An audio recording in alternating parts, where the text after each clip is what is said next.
¿Qué tal, David? Bienvenido. Hola, Ben, ¿qué tal? Cuéntanos a qué te dedicas, tu foco de vida.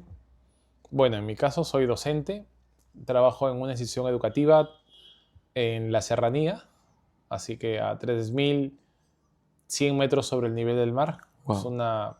un colegio con mucho frío, con mucha altura, pero feliz. También soy licenciado en educación y también tengo un bachiller en teología, estoy haciendo también la licenciatura en teología. Me encanta leer, disfruto mucho también de algunos deportes, no de todos, pero feliz de estar aquí en tu podcast. No sabía eso, ¿eh? Sí, nada, agradecerte por aceptar mi invitación, David. Sé que hay muchos factores, muchas preguntas que te vamos a hacer en el día de hoy, ¿no? Trataré de responder alguna de las que sea. Sí, de todas maneras, de todas maneras. ¿Qué forma crees que tiene Dios? Interesante, ¿no? Como estudié teología, el bachillerato y ahorita estoy en el plan de la licenciatura, obviamente desde una perspectiva cristiana, ¿no? Ujú. Entonces, si uno ve a lo largo de la historia, uno va a ver a Dios de diferentes ámbitos antropomórficos, zoomórficos, eh, en otras índoles más, pero en lo que respecta a nosotros creemos que Dios tendría un aspecto meramente humano, porque en Génesis Dios nos recalca que Él crea al hombre a su imagen y semejanza. Entonces, esa particularidad de ser la fisionomía que podemos entender es la que entenderíamos que nos acerca más a Dios en esa similitud física que podríamos decir. Claro, física en el aspecto comparativo corpóreo, pero no en el aspecto tal como es, porque Dios es espíritu. Claro. Ahora, Wow. muchas veces en Hollywood hemos visto que Dios es el típico viejito de barba blanca, ¿no? Sí, Ojo celeste, entonces, ese es lo primero que se nos viene a la mente, ¿no? O que siempre nos han inculcado de pequeños. Sí, Dios, o lo pintan, a veces en algunas pinturas renacentistas, qué sé yo, ¿no? Que a veces hay en Europa y nos tejen la idea de que en realidad Dios es una persona anciana con barba que nos ve con una túnica blanca, ¿no? sí, sí. Pero eso no lo manifiesta la Biblia. A ver, la Biblia en varias facetas encontramos que cuando Jesús se presenta tiene una particularidad de ser que su rostro puede resplandecer. Wow. Jesús dice que era de hermoso también parecer, era una persona con rasgos eh, atractivos, se podría decir, pero nunca, jamás te va a decir de repente la fisionomía que tenemos ahora de Jesús como el europeo de ojos celestes. No, Jesús como pertenecía a la parte de aquel momento israelí, o palestino también, como quieran llamarle, va a depender acá las posturas que cada quien tenga. Jesús tendría una similitud, no un blanco caucásico, ¿no? Claro. Sino como un típico árabe Ujú, de esa parte del globo terráqueo. O ujú. sea que el Jesús rubio de ojos celestes es algo más gringo, Gringo, ¿no? sí, que el Jesús de la vida real, por supuesto. Claro. Y creo que es por eso que las primeras películas que representan a Jesucristo son las películas inglesas, ¿no? Y por eso Exactamente. que lo pintan a imagen y semejanza de ellos, o sea, de la ideología que tienen ellos de pintarlo, ¿no? Con ojos azules, Ujú. con una melena hasta acá, con una barba y la tez muy distinta, ¿no? Sí, Al que en realidad, pues, el que vivió en esa época, pues, da fe que si volviera a resucitar esas personas, dirán que en realidad no se parecen nada, ¿no? Porque eso es claro. algo que los mismos ingleses, para hacer sus películas, sus producciones, lo han creado a su manera. Y creo que les parece más atractivo, les parece... Y supuestamente me imagino que han hecho como una encuesta y decir, bueno, me parece más agradable este Jesús y vamos a ver qué es lo Que que también va pasa. a depender del contexto, ¿no? Por ejemplo, si hubiésemos nosotros crecido en una cultura china, es muy Ah, probable que claro, imaginemos a Jesús que fuese con rasgos asiáticos. claro, Entonces, si hubiésemos recibido el Evangelio, la fe cristiana en una tribu amazónica, probablemente entendiésemos que Jesús es muy parecido más a nuestra tribu. Entonces, claro, luego ya viene un poco más de conocimiento que Jesús tiene parte humana, por supuesto, pero parecida a la gente de donde él nació, de esa región. claro. En esa parte del mundo, la temperatura suele oscilar por arriba de los 30 grados en un momento de mucha calor, son Wow, áreas desérticas, claro. áridas, y cuando hace frío las temperaturas tienden a disminuir demasiado. Entonces, más Jesús se dedicaba a un tema más manual, entonces podemos decir que la textura de la piel de Jesús estaba constantemente expuesta al polvo, al trajín, al día a día. Ahora no tendremos, en aquel momento no había la industria farmacéutica de los cuidados faciales No, como claro. hay ahora, así que esas características es bueno, ¿no? Un hombre de pie, con los pies, imagínate caminar 2 kilómetros o 1 kilómetro con los pies polvorosos. Entonces, esas características tenía Jesús. Wow, el trajín, ¿no? El trajín que tuvo él. Muy bueno. Perfecto. Eh, Otra preguntita también que me embarga muchísimo es el tema que desde tu cargo como tú, a ver, he entendido que también cumples una función muy importante en la iglesia, el Nazareno, ¿no? La iglesia Ok, Nazareno. claro. Eh, ¿Se puede decir o puedo atribuir que eres pastor o estás en ese camino? Claro, sí. En ese camino. Desde tu cargo como pastor de la iglesia nazarena, ¿no? ¿Qué opinas de los testigos de Jehová? A ver, Desde tu punto como... primero dijo, no, vamos por partes. El primer aspecto sería el hecho de ser pastor, ¿no? Quizás ese término, que debería ser un término muy bonito, hoy por hoy también está muy tergiversado. tergiversado. O también hay personas que lamentablemente pues han lucrado, ¿no? Así como de repente algunos podrán escuchar que un sacerdote es muy bueno, otras personas lo primero que le venga a la cabeza es decir, este sacerdote sería la palabra violación. En el caso de los pastores podría ser ladrón. No, Entonces, pedófilo, ¿no? claro, o sea, hay un montón de aspectos, ¿no? Entonces, en ese aspecto, dentro de las iglesias, hay líderes que se les da ciertos nombres, ¿no? De Claro. repente, pastores o obispos, sacerdotes, de acuerdo a las escalas. Tenemos, por ejemplo, la parte de los testigos de Jehová, que a ellos le dicen ancianos. Dentro de algunas iglesias evangélicas también, a los que están a cargo de esa iglesia también se les llaman ancianos, no por la edad, sino por una especie de características que tengan ellos, actitudes que son más maduras que otras, o en el tiempo que llevan también a cargo. Entonces, eso. Ahora, ¿qué opino de los testigos de Jehová? Primero, que son personas tan naturales a nosotros que creo yo que de alguna manera tratan de conducir a la sociedad a ciertos aspectos positivos, como ciertas preservaciones. Nunca he escuchado que ninguna religión trate de al hombre, no sé, pues emborráchate, asesina, eso, ¿no? Pero cuando hay ciertas religiones, creemos desde un punto de vista cristiano evangélico, que aportan, sí aportan, pero nosotros como cristianos, y nuestra misma palabra lo dice, aportamos o tratamos de aportar el aspecto de Jesús. Nosotros como evangélicos y como católicos también. Interesante, permíteme abordar esta parte, que es muy interesante. Nosotros también, algunos evangélicos, cuando tú le preguntas, dicen, ¿tú eres católico? No, no soy católico, dicen. Y sí, también somos católicos. Ahora, ¿por qué? Oye, ¿tú eres apostólico? No, no soy apostólico. Oye, ¿también eres apostólico? Entonces, por ejemplo, yo podría decir que soy católico apostólico evangélico. No romano. No romano, ¿por qué? Porque no me debo a una sede como donde vive actualmente el Papa en el Vaticano, que conlleva mi religión a otras normas o otra manera de entender el cristianismo. ¿Por qué soy católico? Porque el católico no es un sustantivo. Ahora, eso se ha sustantivizado, no sé si la palabra está muy correcta, diciendo que esto es un sustantivo, pero no, antes era un adjetivo. ¿Y qué significa católico? Universal. Universal, eso te iba a decir. Entonces, yo soy católico en el concepto primigenio que se entiende de que la iglesia es universal. Claro, para todos. Para todos, exactamente. Soy apostólico también porque descanso en las enseñanzas de los apóstoles. Correcto. Entonces, y luego ya tendríamos ahí aspectos más particulares, ¿no? Entonces, cuando se aborda el tema de las personas de testigos de Jehová, no somos iguales en el sentido estricto, probablemente filosófico o a nivel ideológico o a nivel religioso, pero sí en el aspecto legal, ahí no vamos a discutir, ¿no? Pueden ser tan peruanos como nosotros, probablemente mejor que nosotros, quizás.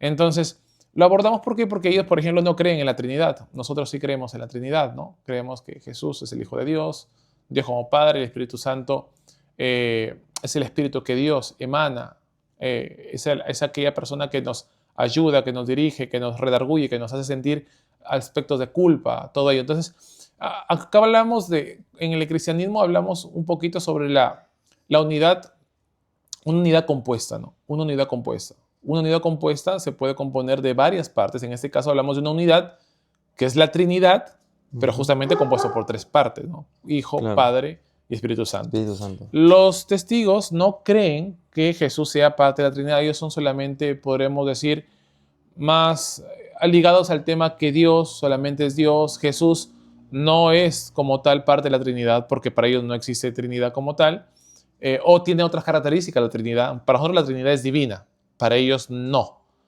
El Espíritu Santo para nosotros es parte esencial de la Trinidad, para ellos no es parte, es una fuerza activa que emana del poder de Dios, pero que cumple su función, pero no es parte de la Trinidad. O sea, sale de Dios, pero no conforma parte, es una unidad compuesta que nosotros podríamos llamar o entender, y que a lo largo de la historia vemos que se ha manifestado tanto en el Antiguo Testamento como en el Nuevo Testamento. Es más, nosotros algunos, y acá es interesante abordarlo, ¿no? Mayormente los católicos utilizan la Biblia, la Biblia Jerusalén, o la Biblia de las Américas, o la Biblia latinoamericana también. Esas son versiones. O sea, cualquier persona que te diga cristiana, oye, mi versión es más bíblica, no es cierto, porque son versiones. Es como que yo te digo, yo lo puedo dar el tema, la historia te lo puedo contar a ver, vamos a hacer una comparación muy curiosa, ¿no? Espero que no me jalen las orejas. Como cómics, Ya. ¿ok?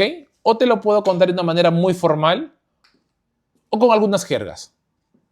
Son versiones. Son versiones. ¿Me dejo entender? Entonces, la versión que utilizan más los evangélicos, podríamos decir, es la versión Reina Valera del 60, Claro. por Casidoro de Reina y Cipriano de Valera. La versión que utilizan más los católicos son la latinoamericana, Biblia de las Américas, pero la versión Testigo de Jehová es la del Nuevo Mundo. Y acá sí tienen una gran diferencia, porque tanto los católicos como evangélicos, la Biblia preserva las ideas fundamentales dentro de cada versión. En cambio, cuando tú encuentras, por ejemplo, como por ejemplo, en el principio el Espíritu de Dios se manifestaba sobre la faz de, la faz de las aguas, todo ello, en la Biblia de Testigo de Jehová no vas a encontrar esa particularidad, sino vas a encontrar que es el ímpetu de Dios, o es el Espíritu de Dios, es como una fuerza activa. O sea, nunca vas a encontrar en su Biblia como una descripción como parte de la Trinidad, sino como una especie de... Es una característica de Dios, ¿no? Lo cual obviamente nosotros nos diferenciamos mucho de ellos, y también a veces la gente que no sabe definir las religiones o no entiende un poquito las religiones, y claro, no están tampoco llamados a entender todo lo que pasa en el mundo, a veces suelen pensar que los que visitamos casa por casa somos los evangélicos, que no está malo visitar casa por casa. Claro. Pero digamos que siempre un domingo por la mañana el que te toca la puerta mayormente siempre va a ser un testigo de Jehová, ¿no? Que muy amables, son geniales, a veces te comparten todo eso, y es bueno dialogar porque uno aprende y también puede aprender uno de ellos y ellos también de nosotros, ¿no? Pero estas diferencias siempre es bueno remarcarlas, que ellos no formarían parte del cristianismo como tal. El cristianismo lo componemos protestantes, evangélicos, podría ser nosotros en este caso, los católicos, y también pueden ser los católicos ortodoxos, ¿no? Entonces, toda esta rama dependemos acerca del cristianismo, porque emanamos a Cristo con Dios y con el Espíritu Santo como parte de la Trinidad, pero los católicos no. Ni los mormones son evangélicos, ni son cristianos tampoco. Entonces, son mormones como tal y son testigos de Jehová como tal. Eso, pero a veces por ahí hay ciertas confusiones. Perfecto, muy bueno. Quería hacer una acotación. Cuando tú mencionaste el tema del sacerdote, ¿no? Que a veces uno lo ligamos con otros términos. Por ejemplo, hay una palabra que se utilizaba en el Antiguo Testamento, que eran fariseos. Antes de la llegada de nuestro Señor Jesucristo, esa información yo quiero que la corrobores, quiero que me puedas aclarar sobre el tema. Que los fariseos tenían un papel muy importante y eran personas vistas muy bien en la antigüedad, pero que lamentablemente eran tan estrictos en hacer lo que se decía en las reglas, pero lamentablemente ellos no pregonaban lo que ellos hacían, o sea, no demostraban con hechos lo que en realidad ellos aparentaban. O sea, se golpeaban el pecho. Por eso ves ahorita ya ese término, ya se cambió el tema de decir fariseo. Ahora, exacto. ¿No? O sea, antes era como que una persona respetable, dignidad, o sea, perdón, divinidad, o sea, lo consideraban como algo pues excelso. Es como, por ejemplo, cuando es una persona bien vestida y dicen, oh, wow, tiene una carrera, tiene una profesión, lo respetas. Pero ahorita, después de la llegada del Señor Jesucristo, cuando el mismo Señor Jesucristo habló con los fariseos, ¿no? le habló. Hay una parte de la Biblia que dice, no recuerdo bien lo que se dice, pero menciona a los fariseos como las personas que en realidad no accionan conforme ellos pregonan su fe, su religión, ¿no? O sea, porque ellos dicen que han sido muy estrictos con eso, pero a pesar de ser estrictos, son las personas más inhumanas posible, o sea, te miran, son indiferentes. Ahora, se le considera hoy en día en la Real Academia de la Lengua Española que la palabra fariseo ya dejó de ser el término fariseo, que era pues divinidad, sacerdotes pues de alta alcurnia, qué sé yo, ¿no? Muy respetados. Ahora el término fariseo es el hipócrita, ¿no? ¿Qué concepto tienes hoy en día de eso? O sea, ¿es verdad que en realidad en la antigüedad los fariseos, cómo eran vistos en realidad antes de la llegada de nuestro Señor Jesucristo? Hay que entender previamente a esto que el contexto histórico es muy importante abordarlo, porque en aquel momento cuando Jesús nace, Judea o Israel se encontraba bajo dominio, bajo yugo romano. Romano, claro. Entonces, Roma hacía algo muy interesante para someter a los pueblos los cuales conquistaba, ¿no? Dejaba siempre a las clases con su religión respectiva, con tal que no choquen con los intereses romanos. Entonces, sobre todo más con el tema de claro, tributos. Tributos, impuestos. todo ello, impuestos. Lo mantenía entonces, tranquilo. Claro, mientras eso marche para los intereses de Roma, Roma no se metía con temas religiosos externos. ¿No? El detalle está que cuando, con la figura de Jesús, Jesús se convierte casi como en un transgresor de los romanos y hasta de los propios judíos, ¿no? Sí. Porque los judíos, por ejemplo, decían que el día de reposo, en el cual para ellos era tomado el sábado como tal, no podías ir más de 1 milla, avanzar en tu caminar. No tendrías que hacer trabajos esforzados como tal. O sea, no tendrías que hacer nada que te lleve el esfuerzo físico, porque entrabas, para referirlo a nuestro calendario, a partir del viernes 6 de la tarde hasta el sábado 6 de la tarde, ¿no? Wow, claro. Con la entrada de las estrellas hasta con la entrada de las otras estrellas del siguiente día, que demarcaba ya la finalización de ese día para pasar, digamos, a un día domingo como tal, ¿no? Entonces, nosotros tenemos un poquito otra manera de calendarizar, o el tema del horario un poquito distinto al horario hebreo, se podría decir, ¿no? Entonces, ¿qué pasaba? Justamente cuando los fariseos eran personas muy importantes, no necesariamente todos eran referidos como malas personas, había muy buenas personas. Es más, los fariseos eran maestros de la ley. Exacto. Entonces, ellos debían dar su aporte con respecto al tema de la ley, cómo debería entenderse la ley. Entonces, estamos hablando de la ley mosaica. Y la ley mosaica acá, lo que vamos a referir, pensamos que nosotros solamente son 10 mandamientos, ¿no? Y si uno se va casi por ahí algunas cosas, si es que no me equivoco, eran más de 600 leyes que se podrían fácilmente adecuar a un contexto en el cual vivían los judíos de aquella época. Jesús le dice que podrían ser hipócritas, porque claro, acá viene la parte que ahora probablemente, no he revisado la RAE, pero como tú dices, la RAE manifiesta que es sinónimo de hipocresía, porque claro, yo te exijo a ti ciertas cosas, pero finalmente yo no las termino de cumplir. Claro. Entonces, como dice, haz lo que yo digo, pero no hagas lo que yo hago. Exacto. Entonces, esta curiosidad Jesús lo comienza a desvelar, ¿no? ¿Por qué? Porque ellos estaban bien en el tema del tributo, ellos también ganaban, de cierta manera, su dinero por parte de toda esta composición jerárquica que había en aquel momento.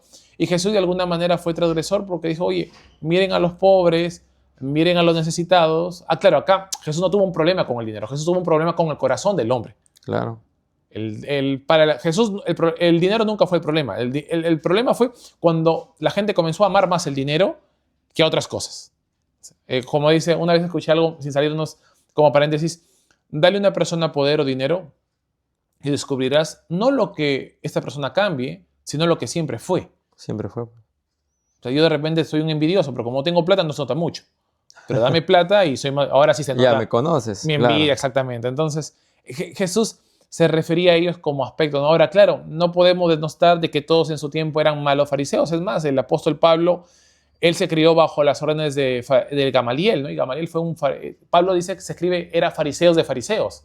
O sea, era una persona muy ducha en el aspecto de la ley judía como tal. Perseguidor de cristianos, inquisidor de los primeros cristianos. El conocido, disculpa que te interrumpa, el conocido Saulo. Claro, Saulo de Tarso. Saulo de Tarso, que en su camino a Damasco, Pablo. Claro, que se llamó Pablo, exactamente. Y en el camino a Damasco dice que se le aparece en realidad él perseguía. Y A creo los que cristianos. le dice, pues no, aquí tú me estás persiguiendo, le dice, creo, Saulo, ¿no? Saulo, ¿por qué me persigues, no? Saulo, Saulo, ¿por qué me persigues, no? Pero si a ti no te persigo, lo persigo a los demás, pero estás persiguiendo a esas personas, es como Exactamente. si estuviera persiguiendo a mí, ¿no? Entonces, Al porque, final lo dejó ciego, creo. claro, lo deja ciego en su camino a Damasco. Él recibe, si no me equivoco, con una personaje, Una creo que es ceniza, creo que lo... Zacarías. Dice, la Biblia dice que, ahora, en las películas, un montón de cosas. La Biblia les declara que cayeron de sus ojos como escamas. Ahora, de qué textura, cómo eran, ya es algo que no podemos saberlo, pero como, Pero como le escamas. frotan, ¿no? Con algo de ceniza, creo, y que se caían como escamas, Claro, ¿no? dicen que les tendió sus manos y oraron, ¿no? De alguna manera. Luego, si le pasó algo, no, es algo de películas probablemente, pero Pero es digamos, algo que lo hizo recapacitar en el momento. totalmente. O sea, el recuperar la vista no lo hizo recapacitar. Claro. La vista es una consecuencia de su reflexión post encuentro con Jesús. Con Jesús. Entonces, lo que a él le hace cambiar todo su chip, podríamos decirlo, es el encuentro al Damasco que va a perseguir a más cristianos y Jesús se le presenta, ¿no? Saulo, Saulo, ¿por qué me persigues? Ese me encuentro, persigues? mi Señor. Y Saulo automáticamente a Jesús, cuando Jesús escucha la voz de Jesús, Saulo quiere decir, ¿quién eres tú? Claro. Y Saulo automáticamente reconoce como Señor. Claro, y en el término griego, acá aplicamos el tema de lo que es Kyrios, ¿no? Y Kyrios es Señor sobre todo.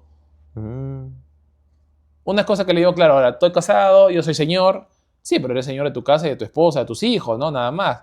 Pero entendiéndose en la parte griega, el Kyrios viene a ser es que es el dueño de todo. Claro. De todo lo que se pueda ver. Entonces, Saulo como fariseo llega a ser uno de los... Algunos que pueden estar en contra del cristianismo aclaran de que Pablo fue el mejor asesor de marketing que tuvo el cristianismo de aquella época, ¿no? Que podríamos Hablándolo decirlo. literalmente. Sí. Claro. ¿Qué diferencia hay entre la iglesia nazarena, que es donde tú estás, ¿no? Congregas? La iglesia nazarena, ¿qué diferencia hay entre la iglesia nazarena y la iglesia católica? ¿Y por qué decidiste ser nazareno? Bueno, esto conlleva a que nací en una cuna ya evangélica. Okay. Pero mis abuelos son también de corte católico, ¿no? Entonces hubo mis abuelos que vienen de la sierra, ellos en un principio también eran católicos y luego se convierten todos al tema de la fe. Ojo, el católico también es cristiano, a veces piensan, a veces hemos también diferenciado, no, yo soy cristiano y yo soy católico, ¿no? El católico también es cristiano. Claro. Entonces, es que más relacionan el católico claro, con el apostólico romano, ¿no? claro, y el con lo del cristiano con lo Papa y todas esas evangélico. cosas, ¿no? Sí, claro.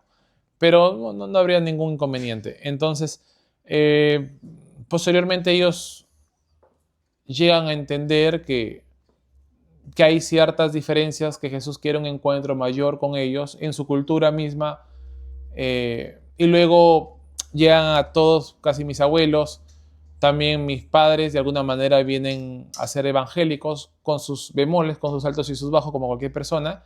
Y yo ya soy el menor de 5 hermanos y pues posteriormente me encuentro ya nacido en una iglesia evangélica. Entonces digamos que mi conversión al evangelismo o al cristiano evangélico no fue tan difícil, en teoría, porque al final tú decides también ser. Yo conozco muchas personas que sus padres son evangélicos y ellos deciden no serlo, ¿no? Entonces, inclusive son ateos, ¿no? Claro, o sea, eso no... No influenció a veces los papás en los hijos. Hay una influencia, sí. Ahora, va a depender también qué tipo de influencia tú como padre des a tus hijos, ¿no? O sea, si yo te digo que yo fui cristiano, pero a mi esposa en la casa la maltrato, probablemente, y luego voy a la iglesia alzando mis manos, mi hijo va a decir, oye, acá sí, algo no anda bien, ¿no? Claro. No lo estás haciendo a la perfección. Exactamente. Claro que igual no somos perfectos, pero la idea es tener cierta similitud entre lo que tú dices con aquello que tú haces, ¿no? Por ejemplo, un padre de familia dice, ¿no? Un padre le dice a su hijo, hijo, estudia, estás ahí ocioso, estudia, y el padre está con el celular en otra. O sea, no das el ejemplo. No, obviamente que no. O a veces, justamente, cuando queremos que el hijo estudie, no solamente es que estudie, sino que tenga un ambiente propicio para estudiar. Ver a papá, mamá que están en esa relación. De toda mi experiencia como docente, solamente 2 hogares tengo 12 años aproximadamente ya como docente, como profesor. Solamente 2 hogares, en todos los hogares que he visitado, no tienen un televisor en la sala y tienen libros. Wow. Eso es algo increíble. Eso es muy increíble. Entonces, pero regresando al tema, ¿qué nos diferencia con el catolicismo? Nos diferencia que para nosotros, primero, hay una, a veces dice, ustedes salieron de la iglesia, ¿no? Pero la primera salida fue con la iglesia ortodoxa, o sea, el primer desquebrajamiento que hay fue entre la iglesia católica y la iglesia de Oriente y la iglesia ortodoxa. Entonces ahí creo que fue eso en el 1008 o 1080 más o menos, no recuerdo muy bien, pero fue cerca de ese tiempo donde quiebran. ¿Por qué? Porque de alguna manera Roma reclamaba para sí el tema, en cortas palabras, un poco más de pleistesía con respecto a otras sedes. Había sede, por ejemplo, en Antioquía, había sede donde habían personas líderes que eran también cristianos y que de alguna manera había una sintonía. Tú eres tan líder como yo. Pero Roma, de alguna manera, alegaba ser donde Pedro había vivido, donde se había levantado. Entonces, aunque fue también con ayuda un poco ahí de Constantino, en el emperador romano en aquel momento. ¿No? Entonces, Roma alegaba esto, entonces la ruptura se da con ellos. Luego viene, claro, el tema de la reforma, aunque hay cristianos que nunca fueron ni siquiera ni católicos durante mucho tiempo. Desde que comenzó los primeros cristianos, hubo cristianos que nunca fueron como que, a ver, yo soy cristiano de tal lugar, católico, apostólico, romano, evangélico. No, o sea, hubieron cristianos allí, que hoy por hoy, por ejemplo, los encontramos como en algunas tribus árabes, hasta el día de hoy, que son árabes en el tema del lenguaje, pero son cristianos, celebran hasta Navidad, ¿no? Entonces a veces pensamos de que todo árabe es musulmán. No es así, hay árabes que son cristianos. Entonces, la diferencia es que, por ejemplo, no veneramos a las imágenes. Para nosotros solamente nosotros veneramos o adoramos a la Trinidad, a Dios. Nos arrodillamos a orar, por supuesto. A ver, tú puedes sentarte o arrodillarte en tu casa, donde tú quieras, pero nunca una imagen, ¿no? Nuestro simbolismo es la cruz, tal igual como los católicos, pero no rendimos a la cruz. A mí me gustan mucho las cruces, ¿eh? Antes tenía hasta una pequeña cruz, pero luego creo que se me perdió por algún lugar. Sin embargo, estas diferencias, claro, y quizás nuestros hermanos católicos podrían decir de que nosotros no adoramos, sino veneramos, ¿no? Entonces, a veces en el aspecto emocional es una línea muy delgada. Tú cuando vas a una catedral católica, con mucho respeto, por supuesto, tú muchas veces ves a gente que le está clamando a un santo que le haga el milagro. Exacto. Y el buen católico sabe que el santo no hace el milagro. Claro. Entonces eso tú lo encuentras muy a menudo. Y eso tú lo encuentras, claro, y las iglesias ahí en el centro y alrededor, casi en las paredes, hay un cúmulo de hombres que son santos. Nosotros creemos que fueron santos. Te podría decir a título personal que sí, pero la santidad no es una especie que tú llegas a hacerlo, sino que tú tienes que vivir una vida en santidad. Porque es más fácil, claro, yo me muero y luego me beatifican porque hice un milagro en la vida de Luis González, le curé, no sé, pues el páncreas, y luego tú dijiste, te hacen un estudio los católicos, todo eso, y luego a esa persona lo exalzan, lo beatifican posteriormente y puede llegar a ser un santo, ¿no? Hasta que tenemos hasta ahorita, por ejemplo, un santo más, que es un santo millennial. Claro. El último santo millennial. Es más, no aparece con túnicas. Acutis. No recuerdo muy bien el nombre, Sí, creo que mexicano o centroamericano. Sí, Y es más, jovencito, el santo, claro, no aparece con túnicas como ahora, sino es un santo ya como mochila. Ajá. Entonces ya vemos... Millennial. Claro, millennial, obviamente. Entonces, para nosotros Acutises. no existe el tema de la veneración a esas personas, ¿no? Una persona creemos que fue muy buena persona, pero murió. ¿Creemos en Santa Rosa? ¿Creemos que fue buena persona? Yo diría que sí. San Martín fue una buena persona, pero luego que San Martín me haga milagro, o sea, no creemos esa parte, porque no... Ahora, ¿por qué no creemos? No, porque no creemos, no, porque nosotros encontramos en la escritura bíblica el fundamento perfecto para saber qué creemos y qué no creer. Claro. Ahora, claro, a nivel católico hay tres cosas que son muy importantes para ellos, ¿no? Tenemos el tema del magisterio, la tradición y... el magisterio, déjame acordarme, magisterio, el tema, la escritura y la tradición, ahí está, sos un trípode. Para nosotros la escritura está por encima de todo. Para el católico no. ¿Por qué? Porque la tradición es muy importante. Entonces, la Biblia puede hablar algo muy importante, sí. Pero si no hay una tradición de eso que dijo la Biblia, no es tan relevante. No cobra papel importante. No cobraría una importancia como tal. Es más, pero va a depender que diga un magisterio. Claro.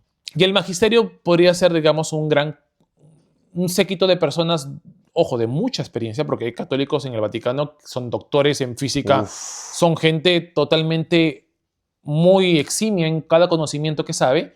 Entonces, pero forma de alguna manera un gran cúmulo académico que va a decir esto sí o esto no. Entonces, la respuesta del católico común y corriente es que no puede decir, oye, esto tengo dudas. No, tú tienes que creer aquello que el magisterio dice que debes de creer. No tienes opción a un reclamo posterior. Wow. Por eso que actualmente, lamentablemente, dentro de algunos países, por ejemplo, tenemos la fiducia supplicans, que fue de alguna manera un alegato de parte del Vaticano que habló sobre la bendición a parejas homosexuales, ¿no? Claro. Entonces eso fue muy, muy controversial, Claro, porque algunas fue mucho. diócesis a nivel mundial se levantaron contra esto. Claro, rechazo Entonces, total. rechazo total. Tenemos otras cosas más, pero esto fue muy controversial hace poco, creo que fue 2 años, cuando todavía Francisco estaba vivo y estaba a cargo de la Iglesia Católica. Entonces, las diócesis no deberían levantarse a decir no nos parece eso, porque si está rivalidado por esto debería ser casi tomado como en cuenta. ¿Por qué? Porque hay 3 cosas que son al mismo nivel: escritura, magisterio y tradición. Para nosotros los evangélicos, la escritura está por encima de todo. Claro. Importa lo que tú piensas. Por ejemplo, nosotros tenemos 4 puntos interesantes a entender. Tenemos la escritura, la razón, la experiencia y la tradición. Escritura, razón, experiencia y tradición. La razón es importante, sí, porque es la manera como tú entiendes a Dios. Claro. Dios no puede venir a tu vida en un aspecto paranormal, sino a través de tus procesos mentales. Es interesante que Dios utiliza tus procesos mentales para hablarte a través de ellos. No necesitas irte en un trance. Claro, Dios puede hablarte en sueños, por supuesto que sí, pero lo más importante es que Dios te habla por medio de la escritura, porque la escritura es palabra de Dios, entendemos nosotros. Claro, y por ejemplo, disculpe que te corte, David. Por ejemplo, cuando uno a veces quiere leer la Biblia, siempre pide al Espíritu Santo que pueda, sobre todo, entender lo que dice la Biblia, porque no es un libro cualquiera. Cuando uno empieza a leer la Biblia, ¿no?, sabe que es una palabra, una letra, una escritura sagrada. Entonces no es lo mismo que agarrar un libro de literatura y leerlo como un simple libro, pues eso no estás, o sea, en realidad no estás leyendo la Biblia. Estás leyendo solamente por leer, porque, a ver, cuando uno lee la Biblia, siempre hace una referencia al Espíritu Santo para que se pueda entender, ¿no?, esa parte, ¿no? Esa parte. ¿Tú cómo lo ves? Mira, mencionando la escritura. Ajá, hay algo interesante allí. Hay un aspecto que debaten muchos teólogos con respecto a ello, ¿no? ¿Qué tanto es importante la guía del Espíritu Santo? Algunos van a decir, algunos académicos dedicados al tema documentos bíblicos, todo eso, van a decir, ok, el Espíritu Santo, cuando dice la Biblia que el Espíritu Santo nos guía toda verdad, fue específico para un tiempo en el cual guiaba a los primeros apóstoles. Claro. Entonces, algunos van a decir esto, que tú no requieres la guía del Espíritu Santo. ¿Por qué no vas a requerir? Porque eso era para solamente ese momento histórico. Entonces tú ahora tienes la palabra de Dios. La palabra de Dios es la guía para tu vida. Ok. Entonces no requieres que alguien más te guíe porque la palabra de Dios es suficiente guía. Mientras que otro grupo de personas van a decir, oye, no, el Espíritu Santo todavía hasta el tiempo de hoy, yo creo que me puede hacer entender ciertas cosas. Entonces ahí dejamos, hay gente que opina de un lado y hay gente que opina del otro lado, de alguna manera, aspectos que ellos creen entender, ¿no? Entonces, ahora, aspecto personal, yo creo que el Espíritu Santo cumple un rol fundamental en el cual te redarguye y habla a tu espíritu de aspectos positivos y negativos de lo que tú estás haciendo, ¿no? Podría ser aquello que habla de tu conciencia. Y también el Espíritu Santo, por ejemplo, te redarguye, te santifica. Exacto. El Espíritu Santo es aquel que te acompaña cuando tú estás mal, por ejemplo. Es aquel, dice, cuando Jesús dijo, yo miré a preparar morada para ustedes, pero he aquí envió un consolador. Entonces, el Espíritu Santo ya estaba, pero Jesús lo envía específicamente también para nosotros como tal. Entonces, es aquella persona, parte de la Trinidad, que nosotros creemos que nos santifica, que nos puede ayudar, que nos puede dar a entender muchas cosas más y que es algo muy importante en nuestra vida diaria como cristianos, si así queremos decirlo. Perfecto. David, también otra pregunta muy importante es, ¿crees que Jesucristo fue extraterrestre? Claro, hay un libro llamado, no sé si has escuchado, el libro de Enoch. Ah, ya, sí, lo he escuchado. Sí, lo he escuchado el libro de Enoch. Es un libro casi como de ciencia ficción, Claro. para más exacto. Es un buen libro, o sea, si tú te gusta... A ver, hay un libro como Código Da Vinci, ¿no? Que alega este libro, tenía el nombre del escritor, pero se me fue ahorita de la cabeza, que alegaba de que hay una persona que hasta el día de hoy porta los genes de Jesús, ¿no? Que Jesús sí tuvo hijos. Pero, claro, no deja de ser algo de ficción. ¿Con María Magdalena? Con María Magdalena, de alguna manera. Entonces tratan de hacer cosas o decir cosas que finalmente la ciencia histórica no lo avala. No la bala, No claro. la avala. Entonces, ¿por qué decimos tal cosa con respecto a la fe o al tema de la historicidad bíblica? Es que todo tiene que estar basado en aspectos históricos. Ahora, un método histórico no es igual que un método científico. Son totalmente distintos. Ejemplo claro, ¿no? Nosotros somos peruanos. Yo no puedo, con el método científico, revivir a San Martín, que otra vez proclama la independencia, en un laboratorio con variables dependientes e independientes y que se gesticule la independencia como ocurrió el 21 de julio de 1821. Perdón, 28 de julio. Entonces, Entonces, yo no puedo hacer eso. Pero sí puedo corroborar si fue cierto o no. Claro, ¿cómo fue? Porque hay documentos, porque hay actas, porque hay indumentaria, porque de repente el balcón sigue allí. Entonces yo puedo corroborar y puedo atestiguar de que eso finalmente es cierto. Lo que decimos con Jesús finalmente es que sí es cierto todo lo que la Biblia dice. ¿Por qué? Porque se corrobora a través de la arqueología, a través de monedas, numismática, a través de otras ciencias auxiliares o cooperativas que son parte de la historia y que van a realzar o van a dar certificación de que lo que la Biblia finalmente ha dicho durante tanto tiempo es cierto. Entonces, en relación a la pregunta que fue... ¿Crees que Jesucristo es extraterrestre? No, personalmente yo no creo. La Biblia alega en varias y deja entender que Jesús fue tan humano y tan divino al mismo tiempo. Tan divino. La Biblia dice que Jesús se desprendió de su gloria y vino a nacer en un pesebre. Y un pesebre pensamos que es algo bonito. No, un pesebre es el plato donde comían los animales. Específicamente los burros, las vacas, ahí, pues no es... Ahí, ese es el pesebre. Ahí, entonces, imagínate una mujer dando a luz en un establo, ¿no? Todo huele a animal. Es algo infrahumano, ¿no? Claro, entonces dice que no se encontró posada y tuvieron que irse a un mesón, ¿no? Entonces, este mesón no tenía algo, sino que tenía el establo para dar y bueno, ahí nuestro Salvador vino al mundo. Entonces, pero ¿cómo es la realidad, no? No fue extraterrestre, claro, porque hay algunos vacíos históricos, entre comillas, que la Biblia no cuenta. Claro, la Biblia no te cuenta la adolescencia de Jesús. La Biblia solamente te narra que Jesús se perdió cuando era adolescente de 12 años, una vez que sus padres iban a Jerusalén de visita, iban al templo y Jesús se perdió. Y su madre luego, desesperada, salió a buscarlo y dice, hijo, ¿dónde has estado? ¿Por qué no has anunciado tanto? Y Jesús le responde, ¿no sabían ustedes que en los negocios de mi padre tenía que estar? Y Jesús dice que los hombres se maravillaban de Jesús porque debatía con ellos, con los maestros de la ley, probablemente fariseos, saduceos y sacerdotes mismos del templo, en grandes misterios con respecto a la Biblia, con respecto de aquel momento, ¿no? Como hijo de Dios. Entonces Jesús tenía todo un conocimiento como tal, pero no dejaba de ser humano, que pasaba hambre, que pasaba eso. Ahora, claro, ¿por qué la Biblia no menciona aspectos importantes de la juventud de Jesús, sino que nos traslada prácticamente hasta el ministerio de Jesús entrando a los 30 años? O sea, tenemos un vacío histórico, se podría decir, entre los 12 años a los 30 años, ¿no? Que claro, que no es menor, es algo muy importante en cualquier aspecto de la vida del ser humano. 18 años. Ahora, ¿por qué? Porque se entendería de que para los judíos hay ciertas partes dentro de la literatura judía que no son importantes decirlas. Entonces, la literatura judía te va a decir aquello que es importante. Entonces, para los escritores de los evangelios, Mateo, Marcos, Lucas, Juan, que escribieron, ese aspecto no es que no sea tan importante, sino que no fue tan relevante para decir sobre qué hizo. Porque probablemente Jesús era un cualquier muchacho. Alguno dice que se dedicaba a la carpintería, puede ser. La Biblia lo declara que era el hijo de José, el carpintero, pero no dice que Jesús haya sido carpintero. Podría ser, sí, porque la mayoría de los aspectos en aquella época era lo que hacía el padre, era el hijo. Entonces, ¿podríamos decir que Jesús era carpintero? Probablemente, hay una gran asertividad en esto.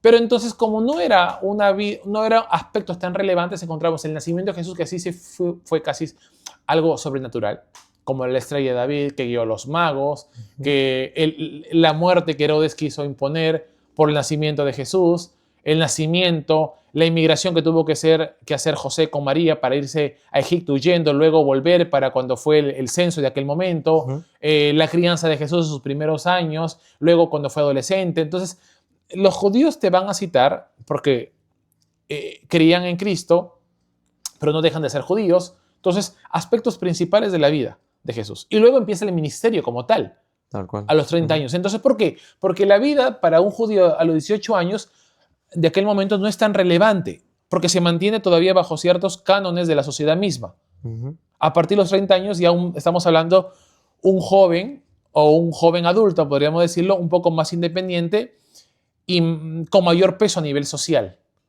Entonces, son 18 años. Claro, acá estamos hablando también que las mujeres eran un poquito relegadas por la misma cultura como tal. Ujú. Pero no vas a comparar a un joven de 18 años o de 20 años con un hombre de 35 años. Claro. Un hombre era un poco más notable que un joven de aquella época. Entonces, esto es algo interesante decir por qué Jesús, su vida no aparece en los evangelios, pero hay fuentes históricas y arqueológicas que sí declaran sobre Jesús. No sé si es el Corán o el Islam, que no lo consideran, o sea, casi similar a la Biblia, pero no lo consideran a Jesucristo como el Mesías. A Jesús lo consideran como un profeta más. Un profeta más, ¿no? Ahora, el Islam con el Corán vienen a ser... El Corán es, podríamos decir, es la Biblia que el ángel Gabriel, si es que no me equivoco, le da al profeta Mahoma. Ok. Entonces, es como que entender la palabra a partir del Corán. Es como que el libro del Mormón, ¿no? Mm. Tú entiendes todo a partir del libro del Mormón. Fuera del libro del Mormón, no. Tanto católicos y evangélicos no tenemos ningún problema ahí directamente en las escrituras. Claro. ¿Quién me lo puede impedir, no? Ahora, claro, pueden haber libros de referencia histórica, todo, pero está la Biblia, cómpratela y léetela, ¿no? Ahora, ¿tienes dudas? Averigua en internet, cosas aspecto. Entonces, cuando hablamos el tema de los musulmanes son aquellos que practican el Corán. Ujú. Entonces, que tiene la ley islámica. Claro. Entonces, no todo árabe es musulmán, Ujú. ¿no? Porque hay árabes que no, hasta pueden ser ateos. Claro. Pero O cristianos. claro, y de los musulmanes hay dos versiones, ¿no? La versión chiita y la versión suní. Ujú. Una de estas dos versiones es, ¿por qué hay dos versiones que, por ejemplo, por qué hay guerras en Siria, todo eso? ¿Por qué? Porque hay una parte, o los que gobiernan son chiitas o los que gobiernan son suníes. Claro, o sea, ya han ido al tema político, a autoridades. Es que es algo muy importante. ¿Por qué? Porque lo que declara el Corán en muchas veces es que es el tema de la guerra, no es una religión de paz. Y probablemente Claro. acá quizás voy a tocar ciertas sensibilidades. No es un tema de paz, es una religión que a la mujer, por ejemplo, Sí. la degrada totalmente, ¿no? Claro. Entonces, el hombre viene a ser casi amo y señor de todo lo que se ve. Es más, no se pueden consentir y vivir en concordancia con otras religiones. Nosotros acá tenemos otras religiones, hasta ahí acá en Perú, iglesias musulmanes o mezquitas, para ser más Ujú. exactos, que son los templos o donde se reúnen, donde ahí pueden estar tranquilos. Inclusive hay las iglesias masónicas también, ¿no? Claro, El masonismo, que ese es claro, ellos, acá hay una iglesia masónica en acá en Chiclayo, Chiclayo. justamente. Ellos ya van un tema más también a nivel astral Ujú. y a nivel también ciertos cánones. Ahora, conocer lo que declaran los masones es algo muy privado para ellos, ¿no? Sí. Es algo muy privado que no cualquiera entra a ser masón. Yo he tenido un ingeniero en la universidad que él ocupa un cargo, es geólogo, y los geólogos ganan bastante dinero. Y él pertenece a la iglesia masónica. Y los que están en la iglesia masónica no son personas cualquiera, son personas que han sido autoridades y que tienen un estatus social muy elevado. No cualquiera pertenece a esa iglesia. Se le conoce a esa iglesia como la Estrella del Norte. Claro. Se le Sí. conoce, ¿no? Entonces, Pero como tú dices, no es más astral, ¿no? Es un poco sí, más más alejado. astral y también, bueno, aunque los masones siempre han tenido una relevancia en la historia a nivel mundial, ¿no? Ujú. Mucho. Por ejemplo, las logias masónicas La en la logia. independencia del Perú. Ujú. Entonces han tenido mucho. Es una tradición de larga data, no es una tradición corta. ¿Crees que ellos son una amenaza al cristianismo? ¿Cómo lo ves en tu punto de vista? Hay personas que aseveran que sí. Hay otras personas que aseveran que no. Personalmente, no quisiera pecar de desconocedor, pero me faltaría recabar más información con respecto a ello para poder decir si son una amenaza o no. No te sabría personalmente decir eso. Perfecto. ¿El infierno es literal o es metafórico? Es una metáfora. A ver, la Biblia en el hebreo declara al Sheol o Seol. Seol. Lo he O leído. en el hebreo me parece que le dicen Sheol. Ajá. Entonces, que es un lugar de tormento. Ujú. Es un lugar donde no hay paz. La Biblia no te habla de purgatorio, curiosamente, ¿no? Eso creo es que la es parte de del la Divina catolicismo. Comedia que lo ha creado Dante Alighieri. Pero es aseverada por el catolicismo, ¿no? Por ejemplo, Exacto. curiosamente, cuando una persona se suicida, no tendría salvación. En el Pasa como una catolicismo. especie de juicios, ¿no? Bueno, una persona si se suicida, según el catolicismo, si que no me equivoco, ya estaría condenado. En el infierno. Así, No pasa entonces, purgatorio. no pasaría porque ha atentado contra su vida. Claro. Entonces, pero si una persona muere de alguna manera, fue un borrachito, ¿no? Ujú. Pero mira, le hacen unas 2, 3, cuantas misas, el alma, la aclamación de las personas en vida pueden hacer que el alma salga de ese sitio para que pase a un mejor estatus a nivel de la otra vida, a nivel cristiano o dentro de espiritual, así, por así decirlo. Entonces nosotros, por ejemplo, estamos totalmente en contra de ello, ¿no? Entonces nosotros creemos que sí existe el infierno, que puede ser físico. Hay unos estudios que declaran, dice que una vez hubo una excavación hasta el centro de la Tierra, y en el centro de la Tierra tú sabes que está el magma, ¿no? Está el núcleo. Claro. Ujú. Entonces dice que pusieron algunos micrófonos y se escuchan como especies de Llantos, sonidos, lamentos. llantos, lamentos, gemidos, todo ello. Entonces, personalmente, yo sé que existe. ¿Dónde está? No te podría decir hoy está debajo de la tierra o está en algún lugar. A mí lo que me conlleva más es saber dónde pasaré mi alma, ¿no? Detrás de esta vida. Porque me preocupo más por el tema de estar cerca de Dios, si sí. me permite alcanzar la muerte. Pero sí, si uno muere en sus delitos y pecados, la fe cristiana evangélica te va a decir que no existe misa que te pueda salvar de ello. Porque, mira, David, hay una parte donde dice que cuando muere Jesús, descendió al infierno. Ujú.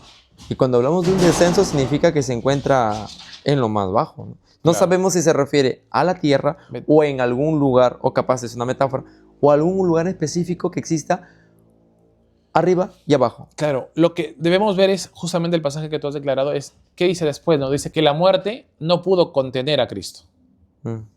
Porque dijo, ¿dónde está, oh muerte, tu aguijón? ¿Dónde está, oh sepulcro, tu victoria? Que no pudiste retener al Rey de Gloria.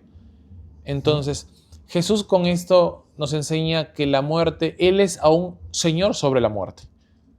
La muerte no pudo contener a Jesús. Claro. Por más que murió en un madero, Jesús se puede discutir desde un punto de vista histórico, su existencia que no es falseable, es verificable. Jesús sí existió. Y luego está el tema si fue algo deidad o no deidad. ¿Okay? Cada quien de repente reclamará, ¿no? Puede discrepar, ¿no? Pero históricamente Jesús existió. Ahora, la Biblia dice que Jesús descendió a la muerte, Jesús de alguna manera bajó los sepulcros, ganó la victoria y resucitó al tercer día. Entonces, en ese tiempo, en esos 3 días que de alguna manera Jesús no estaba con vida, no lo sé todo. Hay cosas que sé, hay cosas que probablemente me faltaría investigar, pero probablemente estuvo allí haciendo algunas cosas para luego salir victorioso tras la muerte. Ya que tú hablaste de eso, podemos abordar una pregunta muy importante. Si Dios en realidad es bueno, ¿por qué crees que permite que pase cosas malas aquí en el universo, en la Tierra? Sí, es algo complejo. Complejo de explicar porque probablemente no nos diremos, ¿dónde estuvo Dios donde una niña fue violada? Exacto. ¿Dónde estuvo Dios donde una mujer perdió la vida? ¿Donde un niño, donde un borracho mató a un padre de familia que se sacaba la mugre por su familia? O que una persona estaba yendo en un taxi y se accidentó y murió. Entonces, acá viene el tema de la paradoja del dolor, ¿no? Hay un buen libro que se llama El problema del dolor por C.S. Lewis, y justamente que escribió Narnia. Narnia es una película cristiana. Wow. Y algunos dicen, no lo vea porque se ven cosas malas. No, Ciencia pero Narnia ficción. es una... Claro, ciencia ficción, pero tiene mucho que ver con la parte, lo que simula ser el reino de Dios. El Señor de los Anillos es una película cristiana. Wow, no sabía. Claro, Tolkien escribe El Señor de los Anillos para C.S. Lewis, porque C.S. Lewis era ateo, no creía en Dios. Y Tolkien con C.S. Lewis se van a la Primera Guerra Mundial luchando por el Imperio Británico y luego salir de eso. Claro, estamos hablando de Tolkien y C.S. Lewis, dos personas académicas, sabían cada uno pues 5 o 7 idiomas, o sea, personas llenas de mucho conocimiento. Es más, Tolkien escribe El Señor de los Anillos, la Tierra Media, en un lenguaje. Y él inventa ese lenguaje para la Tierra Media, en su obra. Y esa obra le da a C.S. Lewis para que C.S. Lewis crea. Tolkien era cristiano católico y C.S. Lewis se convierte a ser un cristiano protestante o evangélico. Siendo ateo, siendo Ateo. otra vida Entonces, ateo. exactamente.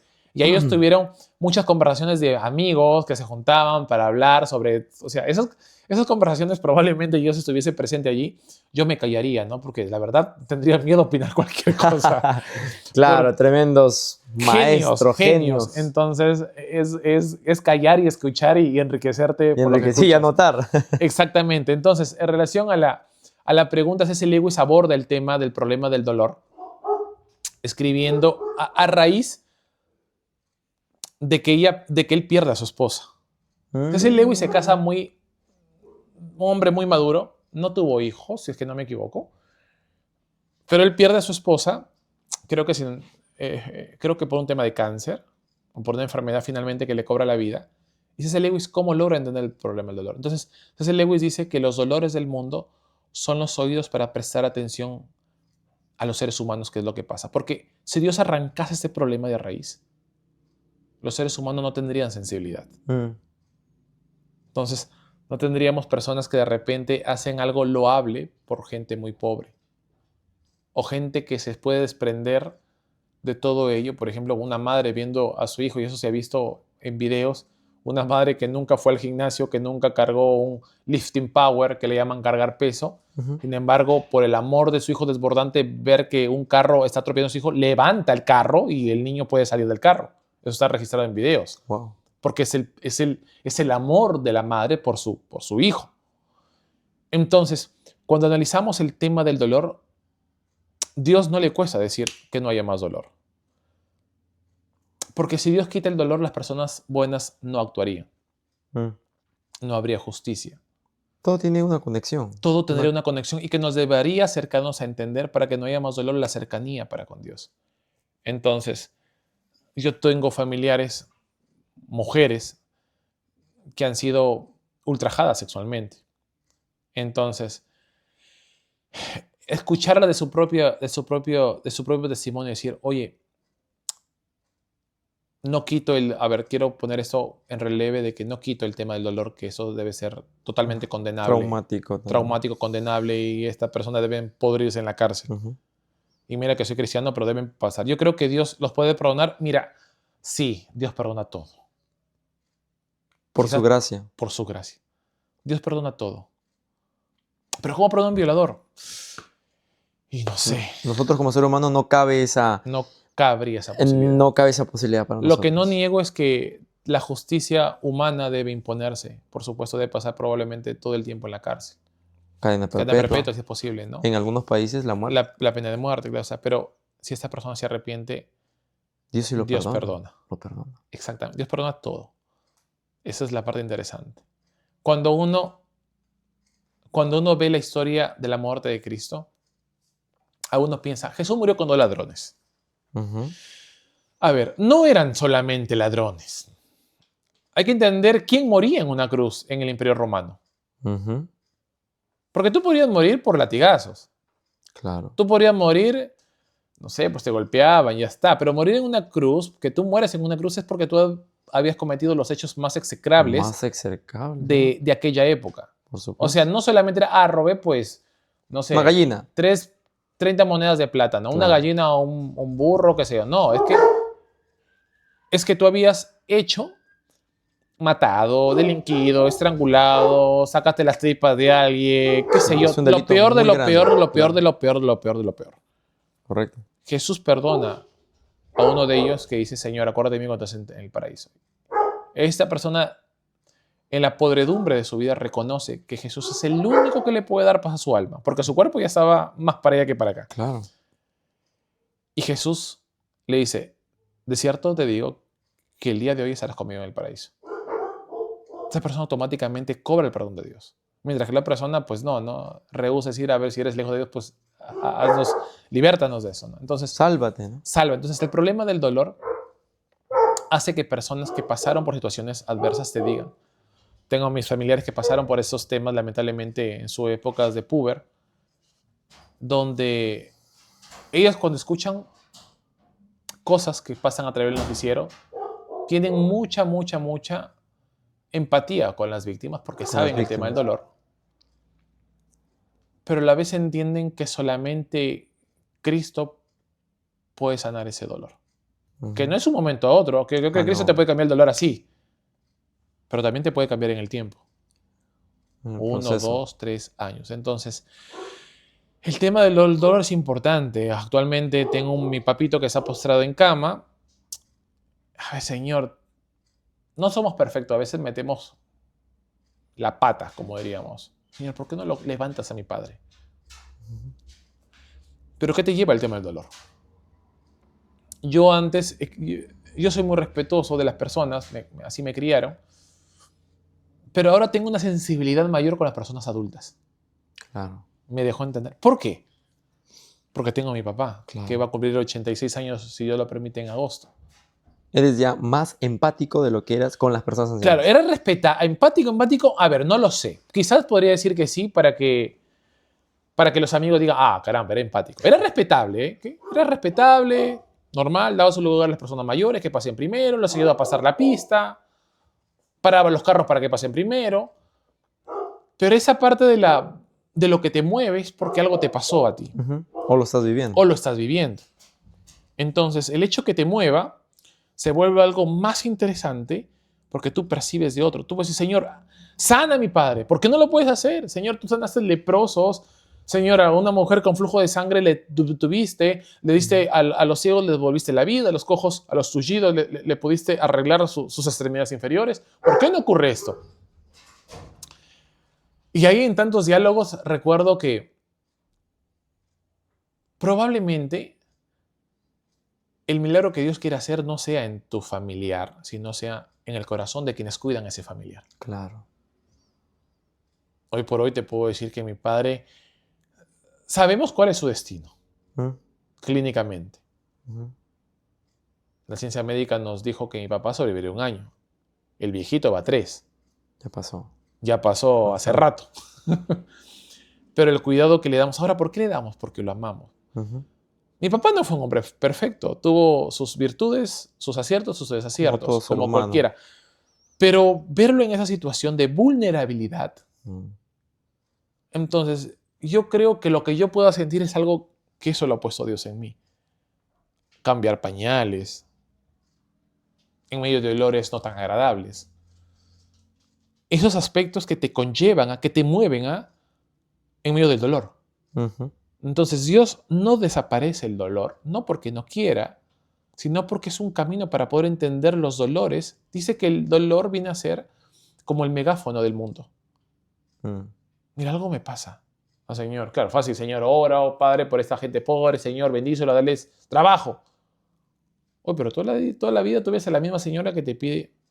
¿Y si tú arreglas su vida?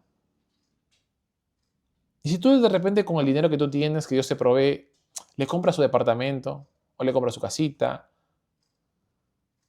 Entonces son aquellos que nos debe mover para conseguir algo más. Entender por eso que el tema del dolor no desaparece, porque nos empatiza. Correcto. Nos vuelve solidarios. Y todo dice que la Biblia que todo lo bueno viene de arriba. Entonces, justo cuando vemos la parábola del buen samaritano, entre samaritanos y judíos no se podían ver ni en pintura. No. Nada. Se debían rivalidad. Y es interesante saber cómo el samaritano recoge a este judío moribundo, lo lleva a un médico o a donde daban atención. Y eso que pasaron sacerdotes, pasaron sacerdotes, levitas, gente muy importante, si lo vieron ahí. No se compadecieron. Mira, como muchas veces nosotros pasamos. Y a veces cometemos el error. No, pero siempre pide. Y claro, a veces tú ves... Nos metemos al mismo saco. Y por las noticias vemos que hay gente que ha hecho fortuna pidiendo... Hay gente que se sana de la cojera no porque Dios lo tocó, sino porque el policía vino Y la pierna le apareció como milagro. Salió de la nada. Y salió de la nada la pierna que estaba ahí. Pero bien que andaba arrastrándose con la... Y se doblando la aprovechaba pierna. del dolor, ¿no? Y se aprovechaba, claro, del dolor de otros y de la Total. benevolencia de la gente que, sucumbida por esto, se conmueve a poder ayudar. Claro. Y como que ya todo lo mete al mismo saco y dice, no, yo he visto esto, así que no lo apoyo a él. Claro, yo te digo, yo sé que hay personas que lucran con esto, yo no les ayudo, ¿no? O sea, es más, no. Una vez había un señor que cerraba sus ojos y quería ayudar. Le digo, oye, usted no sea mentiroso. Me miraba y me insultaba, ¿no? Entonces yo no ayudaba, ¿no?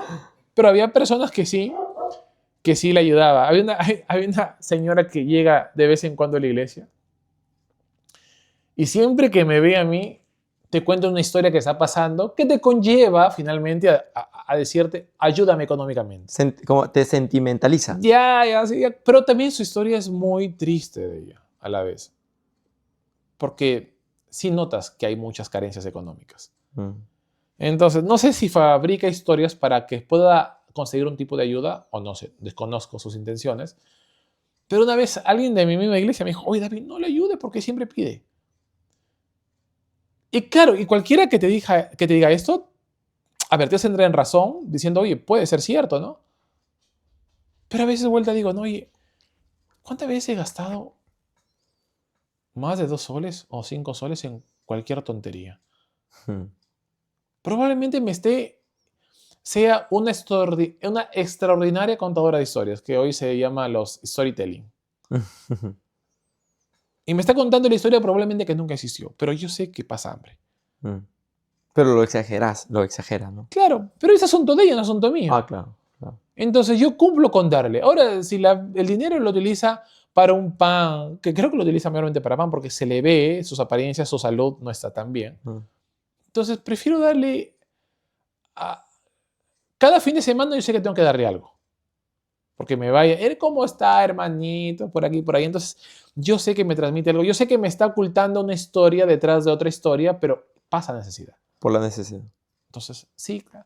No tendrá por ahí 5 solcitos. Que me prestes el próximo jueves. Ya todos los jueves va y nunca hasta ahorita he vuelto. Pero yo digo entre mí, a ver, a veces gasto plata en bobadas, ¿no? La Biblia dice algo muy importante. A los pobres siempre lo tendréis.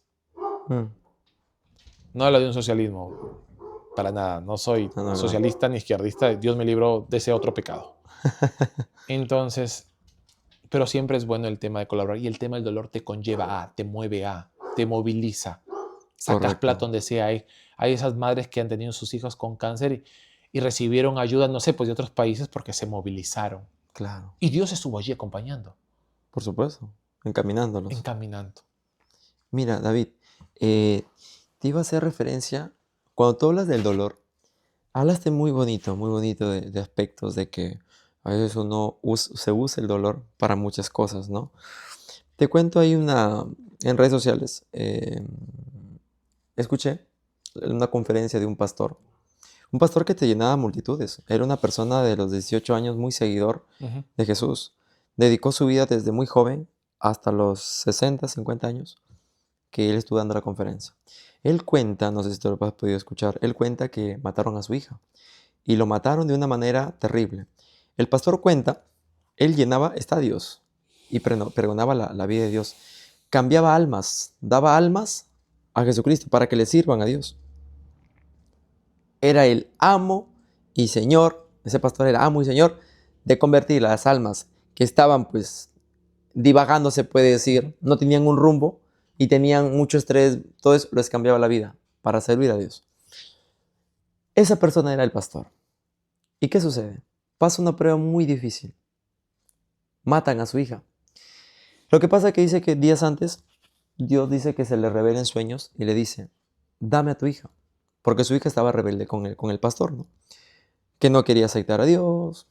La típica adolescente que quiere hacer su vida a su manera. Se enamora con un chico, se va a los Estados Unidos. El chico era el típico estadounidense loco que gustaba agarrar armas, hacer fiestas. No, hacer unas fiestas, mega fiestas en Estados Unidos, porque Estados Unidos es un país muy liberal, tú bien lo sabes, ¿no? Mundialmente conocido, ¿no? Y en una de esas fiestas, el chico estaba embriagado, estaba drogado, y en una discusión en su recámara, Este chico lo manifiesta así el pastor. Agarra una escopeta y por la droga y por la, qué sé yo, por la manera como se suscitaron las palabras, qué sé yo, una discusión fuerte, él en plena droga, en pleno alcoholizado, todo eso, agarra y jala el gatillo. Y dice que la bala, una escopeta, estamos hablando de, pues, de proyectiles muy grandes, dice que impacta en el cerebro y parte de sus sesos, parte de su cerebro queda impregnado en el techo. La chica aún así estaba consciente. Viene la mamá del joven, obviamente que era la fiesta en su casa. Viene la mamá del joven, una señora pues muy llegada a Dios también. Dice que en el momento que lo trasladan al hospital, le empieza a hablar: hija, si estás consciente, por favor, apriétame la mano, vamos a hablar contigo en el trayecto. La mamá del joven que estaba alcoholizado, perdido, o sea, drogado, y había jalado el gatillo. Dice que en el transcurso, ella empezaba a orar por ella, arrepiente tus pecados, acepta a Cristo como tu Señor. Si me escuchas, aprieta la mano, porque ya no podía hablar, ¿sabes? El estado, pues un proyectil en la cabeza, los sesos habían quedado impregnados en el techo. Dice que en ese transcurso ella acepta a Jesucristo a través de la señora, mamá del asesino, ¿no?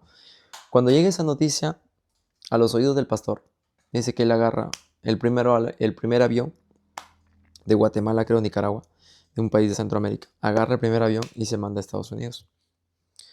Cuando él llega, dice que lo logra ver a su hija. Pues la desesperación de todo padre viendo que tu hija se te muere. Ujú. Tú, el pastor que llenaba multitudes, y en algún momento sintió que Dios lo había desamparado. Es tu hija. Podías tocar todo, cualquier cosa, menos a tu hija. O sea, para el pastor, él mismo lo manifiesta. Podían quitarme todo, un brazo, una pierna, un riñón, pero perder a una hija. O sea, es algo que en el ser humano no cabe, como él dice. Si se muere tu esposa, tú te quedas viudo. Si se mueren tus padres, tú te quedas huérfano. Pero si se muere tu hija, no tiene nombre. Ujú. No tiene nombre, no tiene significado inclusive. Hasta el día de hoy. Hasta el día de hoy. Cuando él manifiesta, él sale del quirófano, porque le dicen que iba a someterse a cirugías muy fuertes. Llega, lo ve a su hija, pues estaba destrozado el cráneo. Los porcentajes de vida eran muy bajos, era entre un 2-3%. No le dan muchas esperanzas de vida. Él sale desesperado, confundido, no entendía, pensaba que era una maldita, como él dice, no, lo dice así, pensaba que era una maldita pesadilla y que él iba a volver a regresar y que se iba a despertar y que eso era una pesadilla. Para él era eso, su hija. En el transcurso que estaba así, estaba confundido, primera vez que se había llegado a esa situación. Confundido, no entendía por qué Dios decía por qué, o sea, por qué me hace pasar estas pruebas, por qué. En esos minutos que estaba fuera en la sala del quirófano, dice que escucha una voz que le dice: hijo, escucha una voz que le dice: hijo, tranquilo, la acabo de recibir en mis brazos, a su hija. Y en ese momento dice que llegan 3 doctores, todos cabizbajos, tristes, no sabían cómo dar la noticia, ya se esperaba que era. Ujú. Le comunican: señor Hernández se llama el pastor, señor Hernández, lamento decirle que su hija acaba de fallecer. Él no entendía el por qué. Él no entendía el por qué él tenía que pasar esa prueba tan difícil. Él que llenaba estadios, él que a las almas los conducía a Dios. En algún momento se sintió abandonado por Dios. Como él dijo: si yo en mi sano juicio de ser humano hubiera repudiado a Dios porque soy humano, ¿por qué Dios no es justo? Hubiera maldecido, hubiera blasfemado de Dios. Yo he hecho todo por Dios y mira cómo me paga esa situación. Él no entendía el por qué. Él no entendía el por qué. Dice que en ese día, 20 jovencitos que estaban ahí se convirtieron a Cristo. 20 jovencitos se convirtieron a Cristo, que estaban con él. Vieron su dolor, escucharon, porque en el hospital se escucha todo. Desde que uno entra ya saben qué paciente está enfermo, qué paciente... La gente, sin ser médico, la gente está ahí por sus pacientes y se entera de todo. Estar en un hospital te enteras de todo. Del que vino pues con un brazo abierto, con las tripas salidas, no exagerando, ¿no? Todos se enteran. Gente que estaba ahí, eran 15 jóvenes que se acercan a él. Y el pastor, con todo el dolor, con todo, se sentía destrozado. Ese proyectil había destrozado, no la cabeza de su hija, le había destrozado toda su vida del pastor. Todos sus... O sea, lo había convertido en 1000 partes. Así lo manifesté. El dolor era increíble. Y él no entendía el porqué. Pasa un tiempo. Y a veces, como tú dices, ¿no? El dolor. Pero imagínate, te estoy comparando un dolor extremadamente grande. Pues, ¿no? Es algo que ni en la peor pesadilla, inclusive ni en las películas tan exageradas, se puede sentir, ¿no? Uno como actor, interpretar al pastor, imagínate, vas a tener pues, un trauma de varios días de psicólogo. Una cosa que lo vivas. Y que te digan que no es una película, es algo real. Que tu hija se ha muerto. Y que tú eres el pastor, pues que llena iglesias y que te haya pasado eso a ti. Ahora, ¿a qué conlleva esto? Moraleja. De que en realidad a veces uno no pensamos en el momento por qué nos pasa eso. Pero a veces Dios lo decidió. Porque no había otra forma de que esas 15 personas jóvenes iban a entregar la vida a Dios. Y no había otra forma. Y esas personas han sido personas que estaban sumidas en diferentes casos. Que esas personas ni por asistir a escuchar una iglesia iban a cambiar su vida. Y lo cambiaron. ¿Pero a costas de quién? Del dolor. ¿Y a quién le tocó vivir? A una persona pues que traía almas. Y que también, aunque no lo creas, si ponemos ahí énfasis, lo puso a prueba también. Porque en la parte de la Biblia también dice que hay una persona, no recuerdo quién fue, pero me lo vas a aclarar, que como ofrenda lo dio a su hijo. Y él lo iba a matar sin pensarlo porque Dios le dijo. Pero lo detuvo. Iba a ser un sacrificio, a pesar que era su hijo. Le dolía en el alma, pero él estaba decidido. Primero es Dios, luego el sentimiento por mi hijo. ¿Y crees que le habrá puesto esa prueba a él? Por supuesto. Lo acaban de matar a tu hija. Él dice, era mi niña, mis ojos, decía pastor. Ojos azules, bonitos, desde que la vi nacer, la veo enterrar. Lo más normal de la vida es que yo siendo padre, pues mi hijo me vea, me entierre, ¿no? Por la ley de la vida. Pero verla nacer, verla enterrar es lo más doloroso, dijo el pastor. Pero a través de ese dolor cambió 15 almas. Y no fueron 15 en todos los escenarios.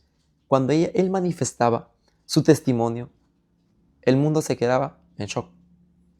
Y había un grado de conciencia que todo humano lo tiene, que lamentablemente no lo expresa porque, uno, no llega el momento. Quieren vivir la vida que ellos quieren vivir. Y no se ponen a pensar que a veces la vida es tan valiosa que a veces un abrir y cerrar de ojos ya no estamos aquí. Y lo que hicimos ya está. Lo que no pudiste hacer lamentablemente ya no pasa nada. Hasta la Biblia dice, los que son muertos, muertos serán. Ya no existe, no que hoy le voy a rezar a mi papá que está fallecido, ¿no? Está muerto. Ya su etapa terminó. Si se salvó o no se salvó, eso ya es otro tema, pero mi papá está fallecido. Por ejemplo, yo, en el criterio personal, vengo de una familia, ¿no?, de católicos por parte de mi madre. Tú lo has conocido, pues, a mi padre, una persona muy agradable, muy amigable. Y eso me ha caracterizado a mí por las amistades que hoy tengo. Tengo amistades, personas adultas, que sé escucharlas, sé entenderlas gracias a mi padre, la sapiencia que él tenía. Era muy respetado. Pero como todo ser humano, que no es perfecto, ¿no?, comete sus errores, ¿no? Que lo podemos cometer yo o cualquier persona, ¿no? Entonces, yo sé que mi papá al fallecer, yo sé que él ya no está, ¿qué te digo? A ver, le voy a poner velitas a mi papá. Eso para mí no existe. Capaz discrepo con algunos católicos que hacen sus homilias, se van al cementerio a hacerle sus, no sé cómo se le llama eso, una parafernalia que le hacen, cánticos con piano. A la final ese es un cuerpo que son huesos. Bueno, ni cuerpo es hueso. Y piensan que eso va a llegar a eso, ¿no? Lo que se da en vida, se da en vida. Para mí esa es la filosofía que yo tengo, ¿no? Y creo que con algunas personas voy a concordar, ¿no? Lo que se da en vida, se da en vida. Pero eso de que existe, le llevo mariachis al cementerio, para mí no existe, porque en la Biblia está, ¿no? Una vez que falleces ya no hay otro camino. Está fallecido y pues si llegó a los brazos de Dios, esto es un tema aparte que no nos compete a nosotros como humanos, porque nosotros tenemos que hacer las cosas que tenemos que hacer en su debido tiempo, en su debido momento, como humanos. Luego de que papá, mamá haya fallecido, o sea, sí, tengo un grado de respeto por ellos, por supuesto, porque no son cualquier persona, es mi padre. No permitir que alguien hable mal de mi padre, por supuesto. Mientras que yo esté con vida, no va a pasar eso. Porque hay un grado de respeto, ¿no?, y consideración, pero al tal punto de ponerlo, a ver, beatificarlo, como dicen los católicos, ¿no? Ese ya es un extremismo tremendo y creo que por ese rubro meterse por ahí es bien complicado, ¿no? Para mí, ¿no? No te digo que soy un conocedor de la Biblia, pero en lo poco que sé, al menos trato de hacer lo correcto, ¿no? ¿Tú qué opinas de ese aspecto que te he mencionado con respecto al dolor? ¿Qué, a ver, qué puedes sacar de esa experiencia, esa traumática experiencia que tuvo tú que hablaste del tema del dolor? Pues es un dolor extremadamente exagerado y que es real, es real. ¿Cómo tú lo ves o cómo es el concepto que tú lo interpretas, lo que le pasó al pastor en base al dolor? Primero no quisiera pasarlo, ¿no? Ah, no, claro, eso es lo primero. A nadie, nadie. No, definitivamente que no. Sin embargo, si pasase en algún momento, ruego que Dios me dé toda la fortaleza del mundo para poder canalizarlo de la mejor manera, que ese sufrimiento puede Claro. llevar a otros a conocer a Cristo y a uno a descubrir más a Dios, ¿no? Internamente creo que es un proceso muy complejo, muy difícil, de mucha reflexión. Una vez escribí un sermón sobre Recuérdame a Jesús, ¿no? Y lo expuse todo ello y recuerdo que ese sermón creo que es uno de mis favoritos hasta el momento, en el cual cada uno de nosotros tenemos que pedir que en ciertas circunstancias de nuestras vidas nos recuerden ciertas cosas que lo sabemos, pero que en ese momento no pensamos Mm, que puedan ser tan necesarias. O sea, yo quisiera que me recuerden que Dios me ama cuando mi papá ya no esté o cuando tenga que enterrarlo. Yo lo sé, que Dios me va a seguir amando antes, durante y después del amor de mi padre. Pero yo necesito que mi comunidad o la gente más cercana sepa esto y que me lo diga. Quizás no tanto en el hecho de que me expliquen, oh, está papá o no, porque a veces hay personas que somos a veces en medio del dolor imprudentes, ¿no? mm. Muchas veces he querido decir algo, pero dije, mejor si digo algo, en vez de ayudar, puedo perjudicar. Y Claro. mejor le digo, si ha perdido un familiar, mira, quiero que sepas que estoy aquí, a tu lado. Ujú. Si algo quieres decir, A veces si algo basta solo quieres la hablar, presencia, a claro, veces, basta ¿no? solo la La presencia, compañía. exactamente. Entonces, considero que los aspectos de a quiénes fortaleces en tu entorno para que en ciertas circunstancias te ayuden a saber sobrellevar es muy importante. Ujú. Por eso que no somos ermitaños, ¿no? Claro. Somos Seres sociales. seres sociales. Entonces, yo creo que el pastor pasó por todo lo que un ser humano común y corriente podría pasar, con la diferencia que él tarde que temprano va a tener que saber que Dios tiene el control. Mm. O sea, lo interesante es que Dios tiene el control aún de la muerte, Hasta la muerte. porque Él triunfó sobre la muerte. Ujú. Eso no quiere decir que no nos afecte. Pero también la muerte, imagínate esto, ¿no? La chica sobrevive a esto. Mm. Probablemente va a quedar en estado vegetativo. Correcto. Entonces, para el tema de la fe, que queremos en Dios, aún la muerte es una bendición de Dios. Porque no hay cuerpo que resista tanta enfermedad. Claro. Muchas veces, viéndolo a mi papá, hay días que te come de a poquitos ahora, pero hay días que no te come nada porque el dolor lo abruma. Claro. Entonces había momentos en que le he dicho a Dios, Señor, mejor Tiene tu llévatelo, regazo. ¿no? Ajá. No quiero verlo sufrir a mi papá. Pero llega otros momentos en que se le asiste, se le da medicamento, se le da ciertas cosas que le pueden ayudar a él en el tema físico. Y como que lo reanimas, lo haces volver. Mm. Y te das cuenta como que Dios tiene todo en control. A veces uno dice, no, quiero hacer todo lo posible para llegar a esto. Y no lo llegas. Y a veces echamos la culpa a Dios. Porque es que en realidad no es la voluntad de nosotros, sino que siempre ha sido la voluntad de Dios. Claro, Siempre. No es que a veces nos decimos, que se haga tu voluntad. No, no es que se haga tu voluntad. O sea, no le estás preguntando. No le estás diciendo, por favor, que se haga tu voluntad. No, no. Siempre se hace la voluntad de Dios. Eso creo que lo tengo claro. claro. Y es también o sea, la voluntad de Dios, entendiendo, es como esta habitación, ¿no? Ujú. Los platos están donde deben estar, las mesas están donde deben estar, el techo está donde debe estar y el piso está donde debe estar. Y ahí te mueves en tu libre albedrío. Ujú. Entonces, tu libre albedrío, tú puedes estar cerca de los platos, o cerca del techo, o cerca del piso.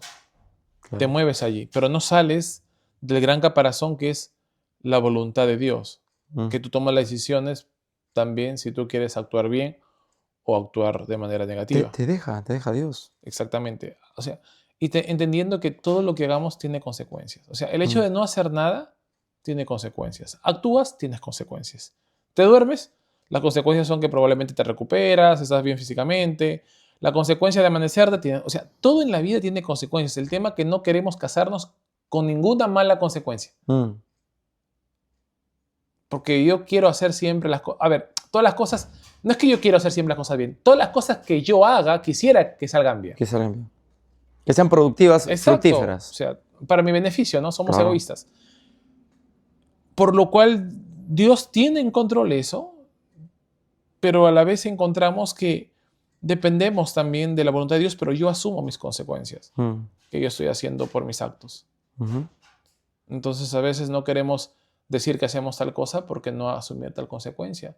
La consecuencia que tuvo el pastor tras la muerte fatídica de su hija fue perdonar, probablemente, y fue una consecuencia. ¿Cuál fue la consecuencia? De repente que le digan el común denominador, eres un insensible, no eres humano, nunca más a tu hija, Ujú.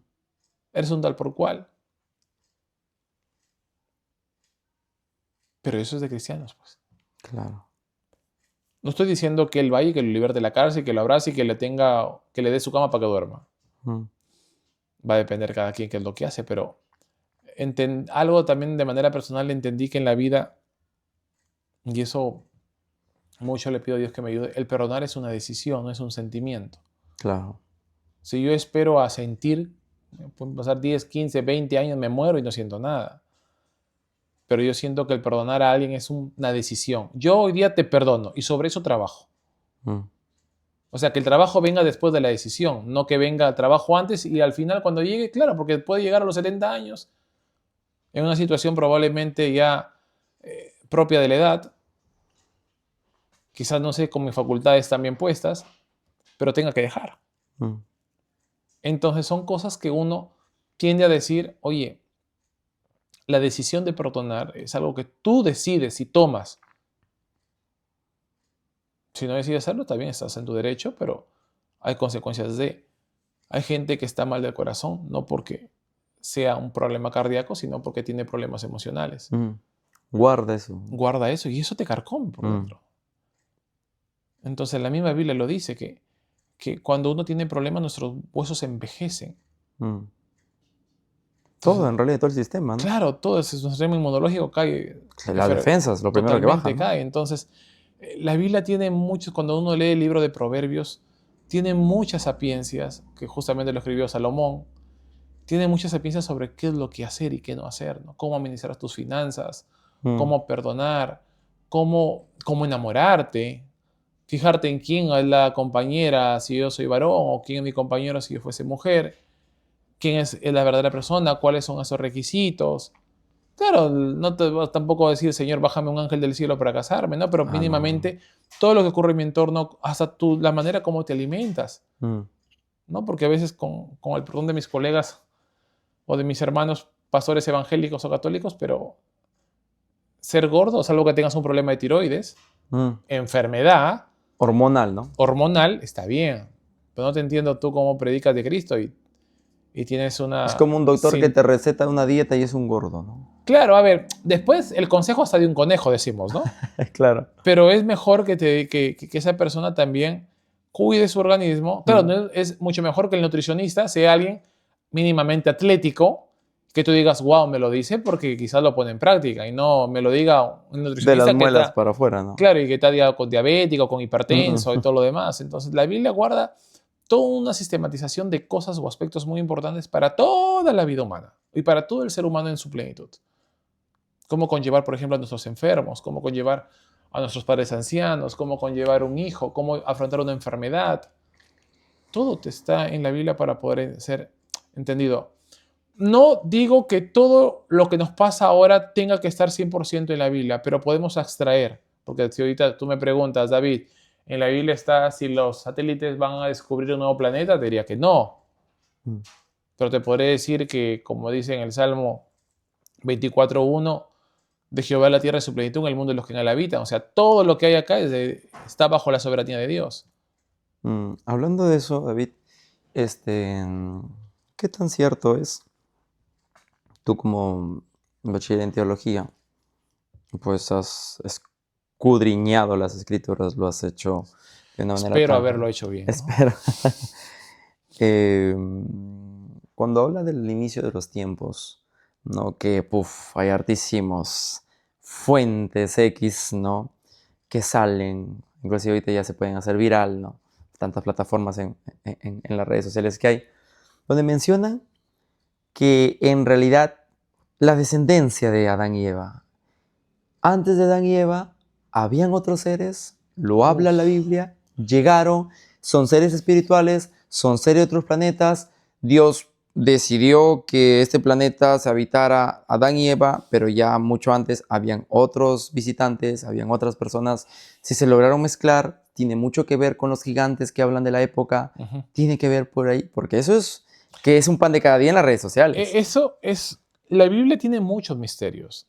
Mm. Y la Biblia dice que los misterios no es que van a permanecer misteriosos toda la vida, sino dice que algún día cuando estemos cara a cara con Dios, Dios revelará esos misterios cuando estemos cara a cara con Él. En su momento. En su momento, y esto probablemente deduzcamos que es cuando yo me encuentre con Dios en los cielos y el Señor diga, oye, mira, pues mira, sí hay como que, no sé, pues sí hay otros seres vivos en otras partes del mundo, mira, ¿no? Entonces, ok, no sabía. Lo sabrás cuando tengas el encuentro con Él. Exactamente. Pero hay un testimonio, no hay. Y esto que deja entender que Dios tiene soberanía aún sobre nuestro planeta y sobre todo el universo entero. El conocimiento total. Todo. Entonces Dios no solamente es Dios del planeta Tierra. Dios es planeta de todo aquello que existe.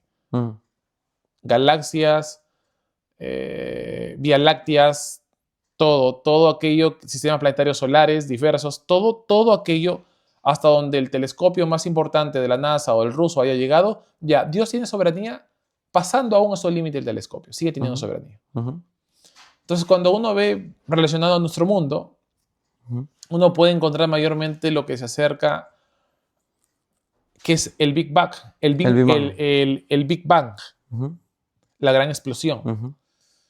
Eso, a veces muchas personas se olvidan que lo propuso un cura. Pero dice que eso fue como algo sarcástico, ¿no? El término Big Bang. Claro, obviamente, el gran salto. ¿Por qué? Porque Georges Lemaitre, que es el cura belga, o sea, a ver, para hacer algo así, no es que yo estudio la catequesis de pies a cabeza y luego pues, voy a poner... No, era un erudito. Era una persona muy sapiensal. Claro, o sea, es extraordinario totalmente. Tiene que pasar años. Si no me equivoco, creo que llevó también estudios en Cambridge, una de las principales universidades del mundo. Entonces, esta persona, o este cura, o este sacerdote, trata de explicar lo que Dios puede revelar en el Génesis en el capítulo 1. El origen. El origen de todo. Dice que a su voz fueron hechas todas las cosas. Y a su voz puede haber una partícula incandescente que a su voz ¡pum!, explotó y comenzó a formarse todo de allí. Entonces, porque tiene que haber una fuerza originaria de claro, todo lo eso. que Aristóteles habla también de un motor inmóvil. Lo que hablaba Grupo 5, mi motor y motivo. Acá en Perú. Claro, acá en Perú, Grupo 5, y en la época griega antigua era Aristóteles que decía que hay un motor inmóvil, que al cual podemos llamar Deus. Dios. ¿No? Y eso, ¿por qué? Porque tiene que haber una máquina primigenia que no sea movida, pero que conlleve a mover otras más. Un pulsor. Un pulsor. Entonces, esto se le da la característica de Dios no porque sea el Dios cristiano, sino porque tiene que ser alguien muy superior a la inteligencia que concebimos, muy ilimitado a las limitaciones que tenemos, muy superior a la tanta inteligencia artificial que hoy día hay. Claro. Que puede hacer todo ello, que encendiendo un interruptor pueda dar todo lo que la humanidad hasta el día de hoy ha tenido. Y va a tener. Porque hacia eso vamos, ¿no? Cada día la ciencia o la tecnología avanza mucho más. Pero tuvo que ver alguien que encendió el foco. Siempre, hasta lo metafísico dice, podemos desgranar, pero a la final la conclusión es que debe haber alguien que lo haya generado. Exacto. Por ejemplo, esto concluye lo que es con la relatividad de Albert Einstein, Mm. que comenzó también a proponer. Entonces, la Maitreya lo que trata de hacer es explicar esto en términos metafísicos Mm. y a nivel de utilizando mucha pues, matemática espacial, pero aterrizando una realidad. El tema es que desconocemos, por ejemplo, pregunta de admisión, ¿no? Autor de la teoría del Big Bang, la Maitreya, pero no saben, la gran mayoría piensa que fue un ateo, hijo del diablo, ¿no? Y fue un cura, un cristiano. Entonces, ¿qué hizo Pocos este saben. postulado? Tratando de explicar cómo funcionaba el Génesis en aquel momento. Mm. Entonces, lo que yo conllevo es que no hay una diferencia entre la escritura y la ciencia bíblica. ¿Dónde fue Caín cuando mató a Abel? Dice que se fue a cierto lugar donde tuvo... Es más, dice, Señor, ahora me voy a ir y me van a matar. Entonces Dios le puso una marca en la frente para que cualquiera que lo vea no lo matase. Pero si estaban los únicos, ¿cómo es que había más?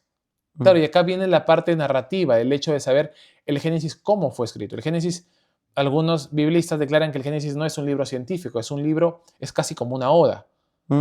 Son como los cánticos de Homero. ¿No? Me dejó entender Sí. que van a tratar de contarte una historia en los modos permitidos de aquella época narrativa o de aquella época literaria. Okay.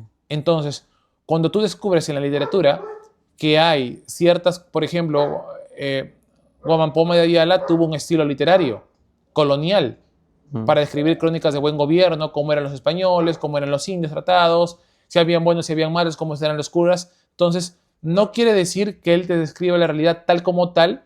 O sea, te la puede escribir la realidad tal como tal, pero utiliza herramientas contextuales, valga la redundancia, de su contexto propio. No puedes saltearse al siglo XXI a escribir figuras literarias que han nacido cerca de nuestra época que él desconocía. Claro. Entonces, el Génesis, cuando se escribe, tenemos allí el Pentateuco, que pertenece al Pentateuco, Génesis, Éxodo, Levítico, Número, Deuteronomio, que son alegados a Moisés. Pero claro, luego encuentras en Deuteronomio que dice la muerte de Moisés. Entonces, ¿cómo si escribe los 5 libros, cómo él va a decir mi muerte, no?